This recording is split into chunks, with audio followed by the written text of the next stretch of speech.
5 days.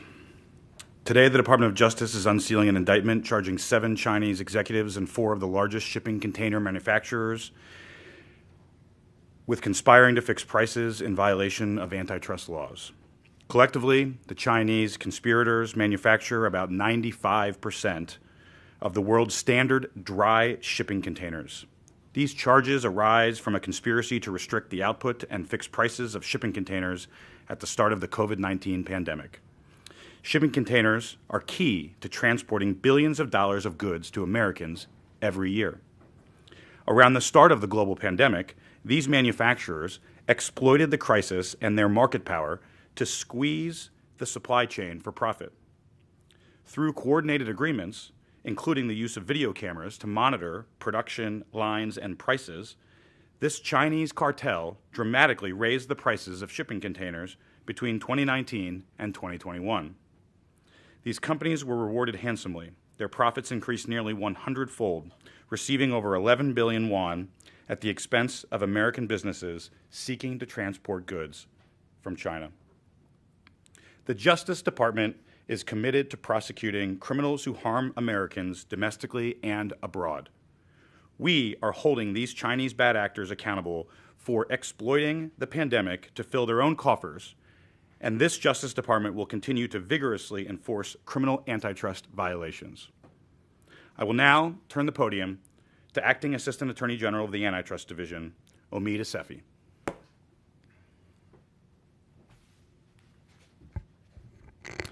Thank you, Stanley, and for your support on this matter. Good afternoon, and thank you for joining us at the department today.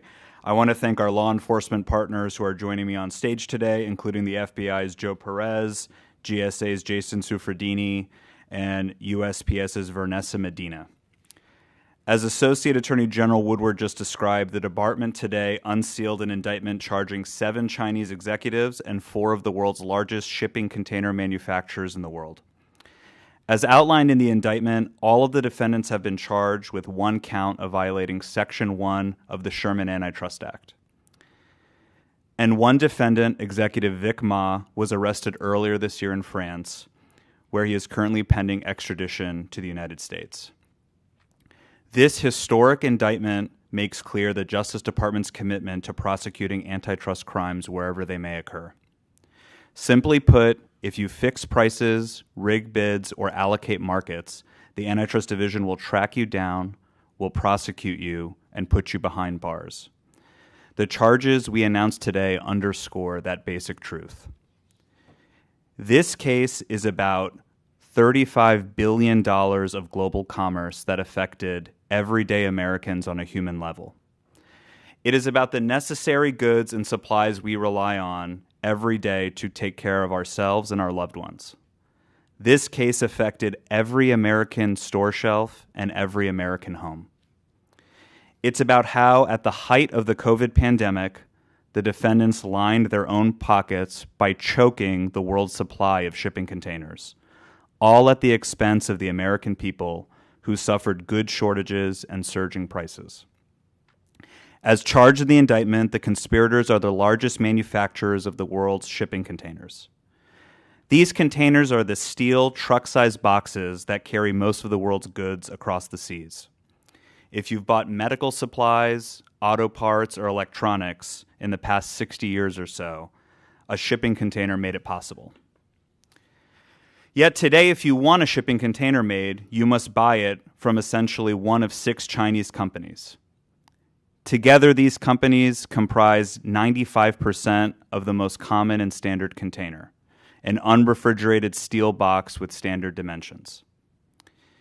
Before the charged conspiracy, the 6 manufacturers competed against one another. The result? Shipping containers and the goods they carried to our country were cheap and plentiful. But that wasn't enough for these companies and their executives. So in November of 2019, on the brink of the COVID-19 pandemic, the 6 manufacturers entered into a conspiracy to restrict how many standard containers they would all make. This allowed the companies to create an artificial shortage, which enabled them to raise container prices and make more money at your expense. Put simply, they created an antitrust cartel controlling 95% of all container manufacturing in the world. With their global market power, the conspiring manufacturers and their executives choked the supply of the containers precisely at the time the world was depending on it most. To take just one example from the indictment, the manufacturers set up video surveillance cameras in each other's factories to make sure that nobody cheated by making more containers than they had all agreed to.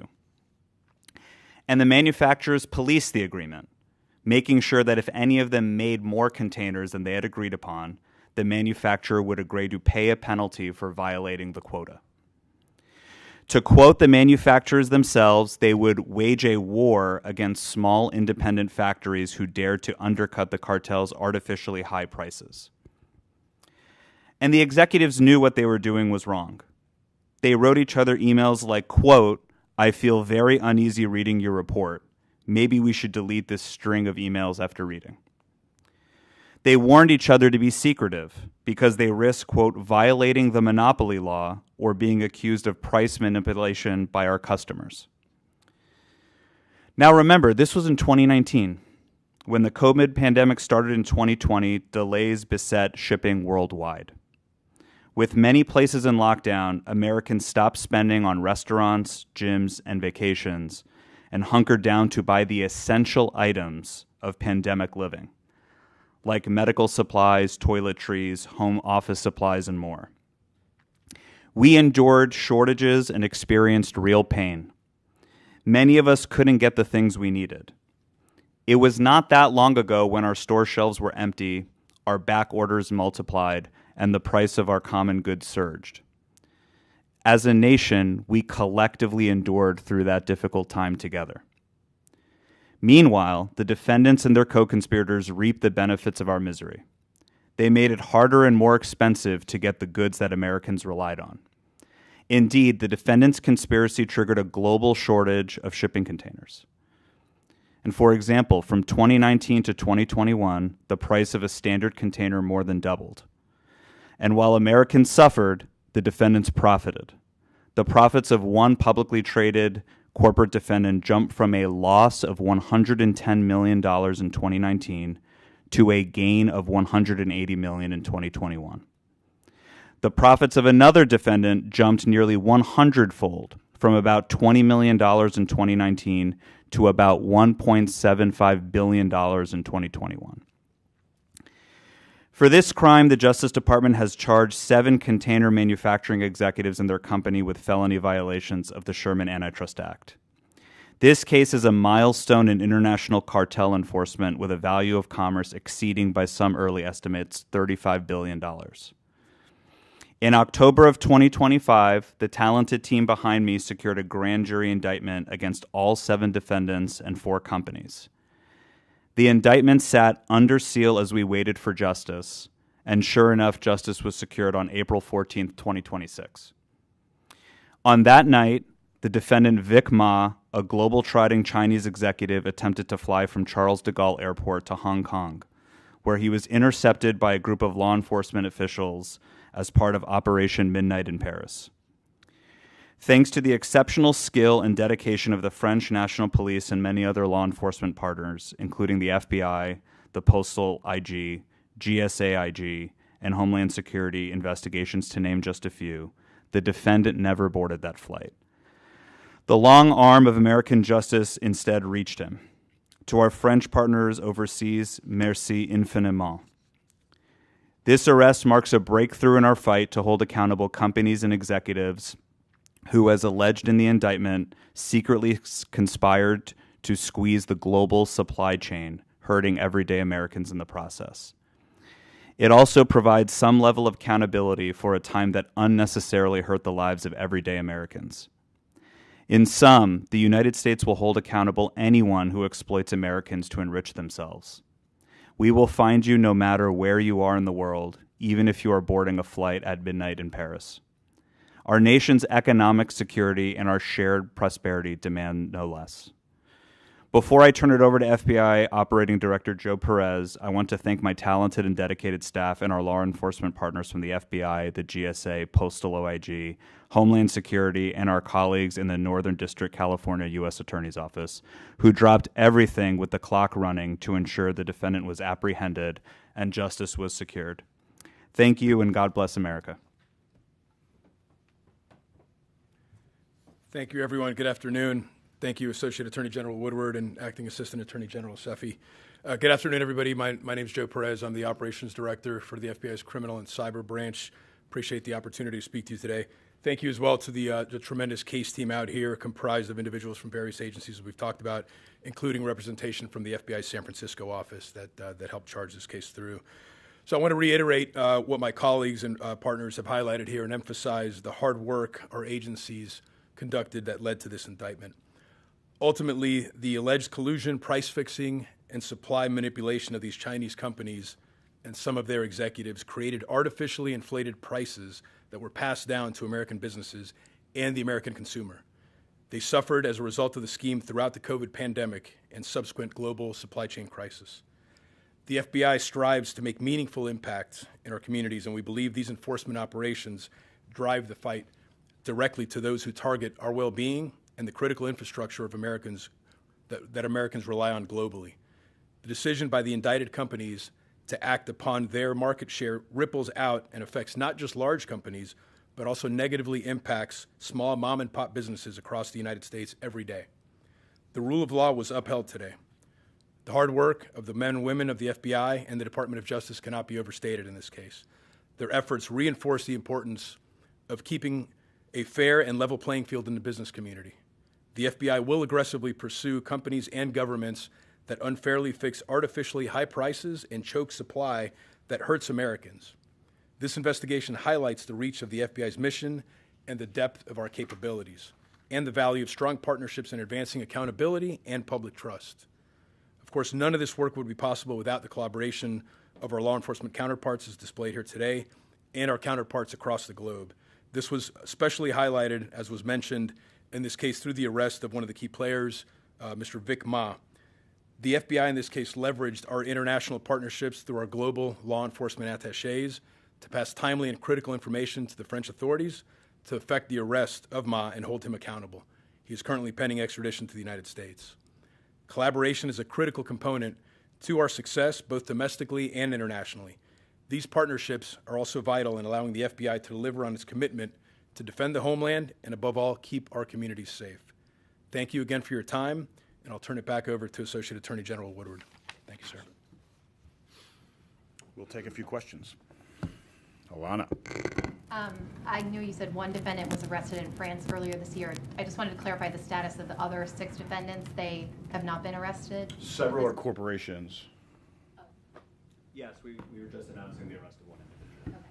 Yeah, several of the defendants are corporations, and you'll see that in the indictment. Any other questions?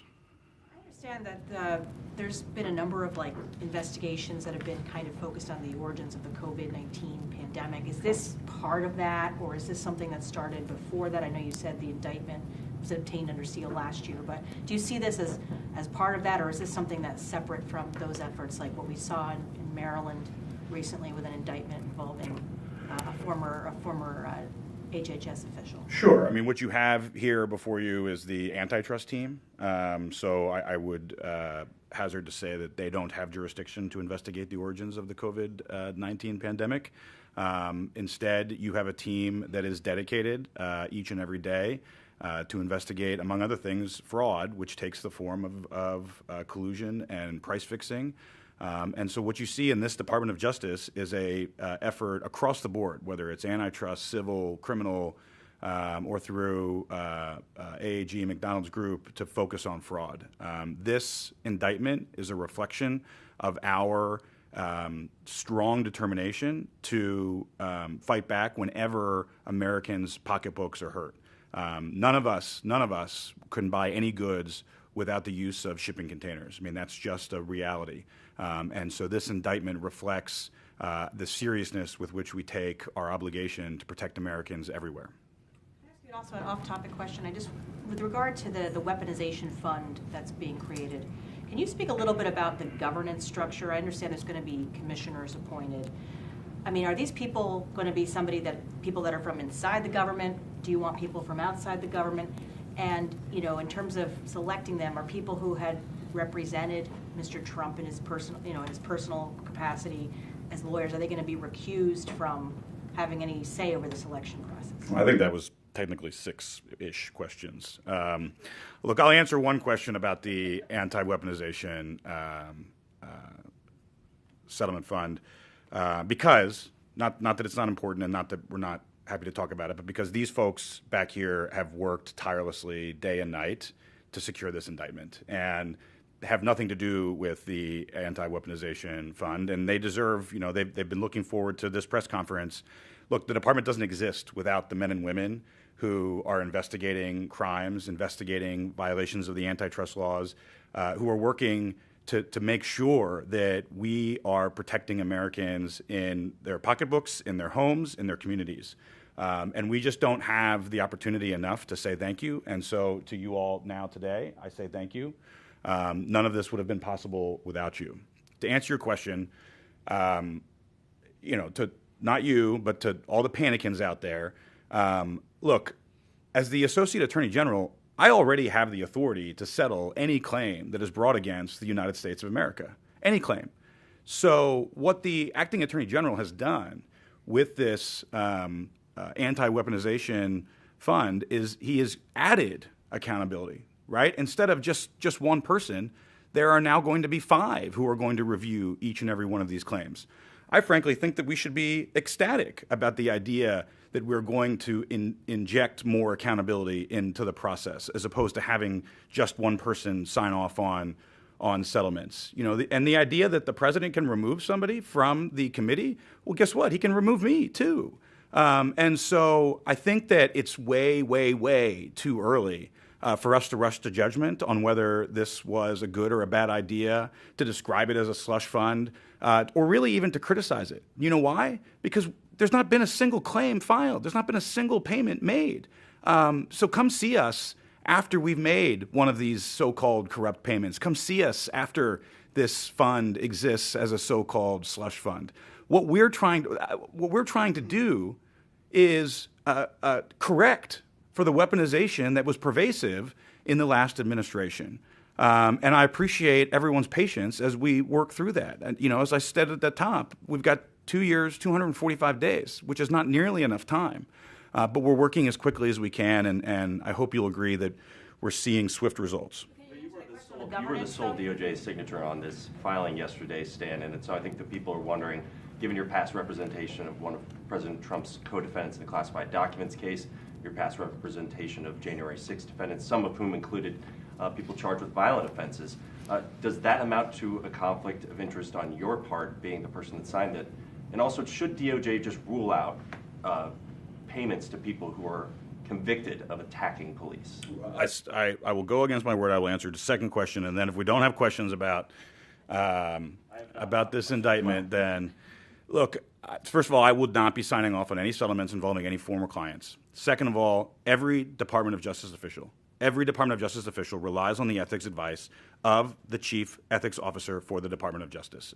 And so the idea that anybody is doing anything unethical is just false. And, to the extent that because I was a defense attorney who represented a co-defendant in a case that involves the then former president and candidate for presidential office, I can have nothing to do with the affairs of the United States of America. I mean, come on. Questions about the indictment? I had one on the indictment. I'm sorry. On the criminal penalties regarding the Sherman Act, I'm just wondering for this defendant, Jack Ma, who's in custody, what does that really look like? I mean, is this person is going to be in prison here after that? Would he be denaturalized and sent back? How would that? I just wonder how that would work. I think right now the best way to put it is that we're waiting for him to be extradited to the United States, and he'll have obviously a very objective and fair legal process in the United States, and that just has to play out. There's obviously an enormous amount of money that's at stake in the volume of commerce here, but it's a little bit too early to sort of get into that, and I don't want to prejudge anything this early in the process, if that makes sense. Can I ask a follow-up about this investigation? You mentioned that there were emails among the participants. Seems like you guys had pretty good insight into their communications.